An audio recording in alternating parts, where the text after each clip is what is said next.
Chat, listen, dude. Chat, listen. You guys need to be nice. Can we be nice, dude?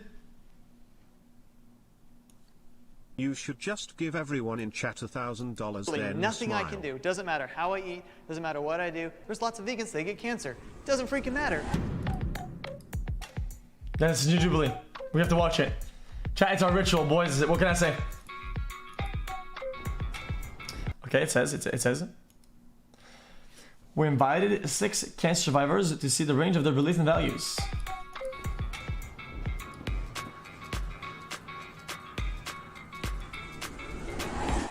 My diagnosis was a surprise. 3, 2, 1. Of course, everybody, right?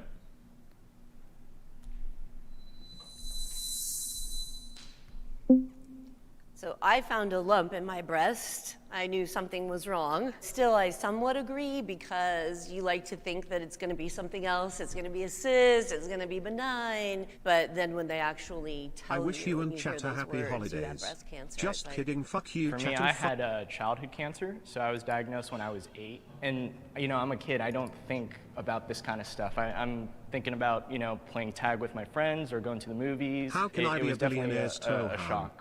Yeah, I definitely Just- feel the same way. Back pain and leg pain, only symptoms.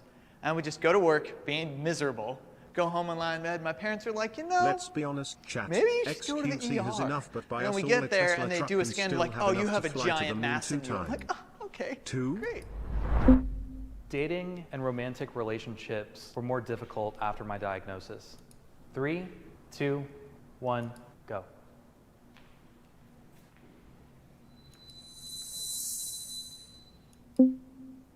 I had a guy. 79% say to said me, yes. How are you gonna date guys now? You're kind of damaged goods. We need to go find him, right? Like, let's go. Cancer crew, what's up? So, I mean, apart from the fact that dating in general is very difficult, it's like, how am I gonna find someone who, A, will not think of me that way, but then he also has to deal with me thinking that I am that way. I guess I just never really been into relationships. I guess really the only like kind of hamper with that is be like, yo, I've had cancer, like this Yo. could come back. Like and also like I can't have kids anymore, right? So like now I have some new hurdles that somebody now has to deal with me. I'm actually going to change my answer after hearing you because I'm in the exact same boat. I'm infertile as well. I can't have children as a result of both being testicular cancer survivors. I often think about what, sorry, I often think about what it's gonna be like now when I, you know, find someone, when I meet a great woman, and now I can't, you know, maybe have children if she would want children. How would I bring it up in a conversation? Would I ever? I think that like when someone falls in love with you, they're gonna fall in love with you, and hearing that isn't gonna change it. And if it does, they're probably not the person that you should be with. I was able to find someone really amazing who's I'm not laughing, dude. like stuck through all this with me, and like I was bald on Tinder being like, who wants this? And it's still really hard. Like it did make it difficult to help these relationships grow. I'm also like processing everything right now while like formulating this relationship with someone. So it's like a little bit of a struggle. My diagnosis affected my relationship with my family. 3, 2, I'm done. 1, go.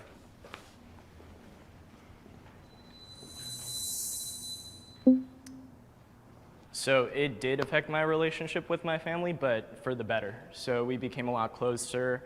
So we went through it as a family. I was lucky enough to have the right friends around me and the support, and That's I'm good. pretty sure without them, That's fun. I wouldn't be standing here today, for sure.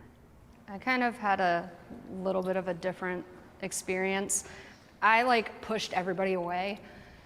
Oh God, okay. I've like pushed everybody away throughout my treatment and everything.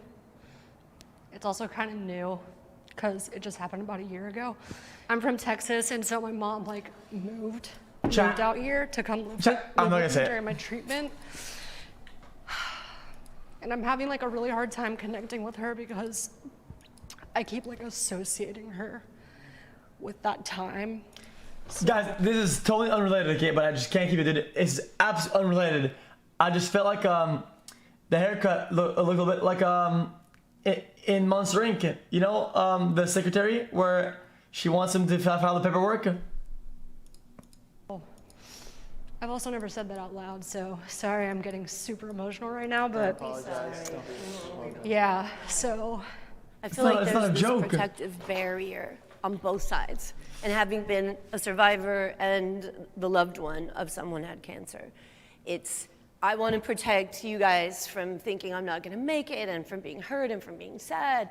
And they want to protect me from thinking they're worried or, God forbid, I would lose hope or anything of that. And so we think we're protecting each other, but we're really creating a disconnect. Nice. And I feel like it's long after we survive, that disconnect is there. We don't go back and become transparent about what we need to do to really move forward in life. Yeah.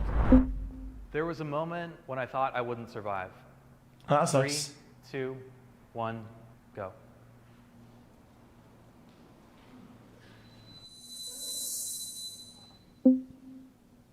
I mean, I think initially with any cancer, you always think that, you know, you're not going to survive.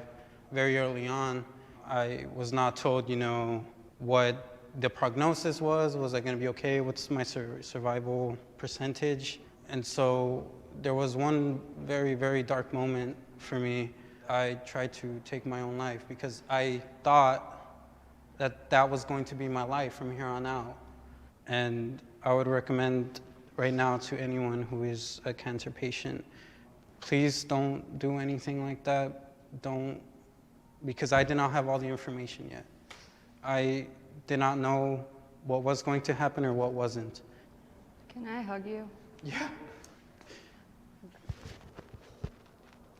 I think for me it's the same thing. It was that dark place in between diagnosis and not knowing. And it was that, I just remember laying in bed thinking, shit, am I gonna die? Is this it? Right. Like, I need to take cooking classes in Italy. I haven't seen Niagara Falls. I haven't done the stuff I wanna do. When they diagnosed me, in the name of the stage, it's to be unfavorable. And I'm like, first of all, why would you do that to me? Like, why would you put unfavorable in the name? That's just rude. She explained to me that, you know, it's just a formality, just a name, like the treatment, you should be responding to it really well. I can't. Chat, let me change video, chat. I can't. Chat, I'm reading the chat. People are paying me to laugh.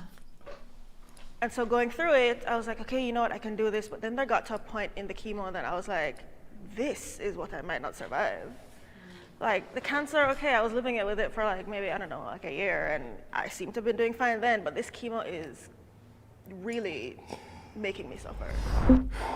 I have experienced survivor's guilt. 3, 2, 1, go.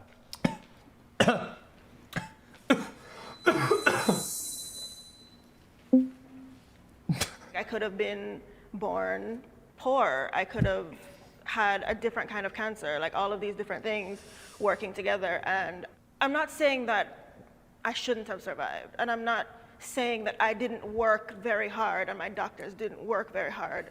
But on some level, I do feel guilt because there are so many people who deserve to have survived and haven't. And why is it that I was chosen to be one of those people? In my second year of treatment, I would have been 10 years old. The hospital that I went to had this art show where all the kids get to paint and make some cool drawings. And I saw next door to me, there was another photo, but no one was there. And reality kind of sank in. And I asked my dad, I was like, Dad, why isn't he here? And later that night, he said, I don't think he made it. And so I think about that kid every day. I feel bad that I don't remember his name, but I think about his family, his mom, who doesn't have a son anymore, and he's never going to get to go to prom and graduate college and get the job of his dreams and have a family, and it's that one was pretty tough for me. I know, dude, guys, listen. This is totally a side topic, dude. Okay, I know some of you guys, dude, are stressed now, okay, about prom, okay. I can say, chat, and you don't have a date, and your suit isn't nice, and we all see it as like a big grandiose thing that you can't have it, that it's bad, dude. Literally, nobody gives a fuck, okay. Prom, dude, is the most sleeper shit ever. It is so sleeper, okay? I was there for like an hour and a half and I was fucking done with it. It's so boring. I didn't have a date. I was with my friends did. It just sucked. Well, I and lost nobody my gave a fuck after brother who's that. 32 years old to Don't cancer. hold to a high standard. But I don't Just know don't. why his journey in this life was only 32 years. But I know he did impress a lot of things and a lot of people in that 32 years. I believe that if my brother could see me, and I struggled for a very long time after losing him, that he would have said, the last thing I ever want to see is you being sad. Enjoy your life. You don't have to be Wonder Woman. Like, you just have to live your best life, your happiest life. And maybe it's enjoying pizza and laughing with your friends, and that's your best life. Have it and love it, because it's short. And don't miss out on it. True. I'm afraid of getting cancer again. 3, 2. Chat, I want to laugh a little bit after this. If you're watching something funny, just pause. I'll pause in a minute. The weirdo? All right, cool.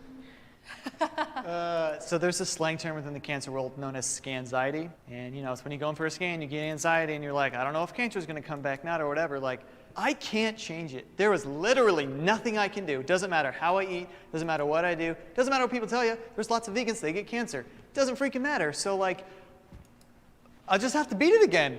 What else am I going to do? God, you're such a positive person. I'm gonna hang out with you.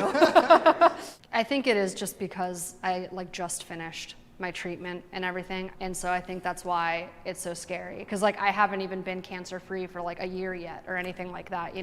It's just a lot of anxiety. But I think with time, kind of like you guys are saying that it's still kind of scary, but you'll slowly make your way over there. I think that'll happen with me too. So.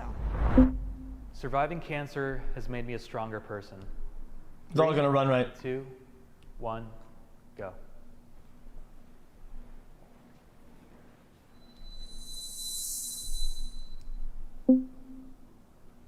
I mean, not to toot my own horn, but I would say that I would have had to have been a strong person before. I feel like surviving cancer made me realize that I was a strong person, but I don't think it made me stronger per se. I mean, I was a strong person and a passionate person my entire life, but I think What? it made me even stronger, even less tolerant of pettiness, of drama. When that kind of stuff comes up, you're just like, no, I don't have time for that. And it made me very assertive in the fact that Okay. if I want to accomplish this, I'll see the name, chat. It was alright. Chat, listen, what I like about these videos, dude, it's not the topic itself, it's when they get mad. It sounds weird, but I like this sort of concept of video, right? When they argue each other, right? It's what makes the content really good, I mean, it's what I like about it. Okay.